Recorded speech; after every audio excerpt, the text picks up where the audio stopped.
එකල අප මහා බෝසතාණන් වහන්සේ විසින් චූලෝදර සහ මහෝදර යන නාරජුන් අතර මැණික් පුටුවක් වෙනුවෙන් ඇති වූ කෝලාහලය දිවසින් දුටුසේක. ඔවුන් අතර තිබූ රුධිරයෙන් බැඳුණු සබඳතාවය පවා වෛරයෙන් පිරුණු යුද්ධයක් බවට පත්වීමට ඉඩ තිබුණොත් ඒ මහා විනාශය සිදුවන්නට පෙර බුදුරජාණන් වහන්සේ දෙවෙනි වරට ලක්දිවට වැඩම කළසේක.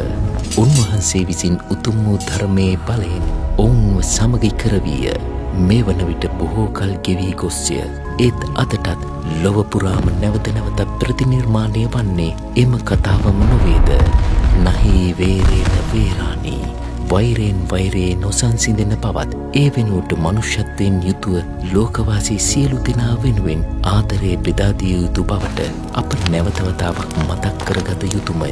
එබැව් ලොව පුරා සාමයේ මල් විකසිත වනු පිණිස ඔබේ පවුලෙන් ඒ සමගියත් ආදරයත් බෙදා දෙන්නට අපි පුරුදු වෙමු. ඔබ සැමට සාමයේ අරුණළු විහිදෙන උතුම් වූ බක් පොහොය දිනයක් වේවා.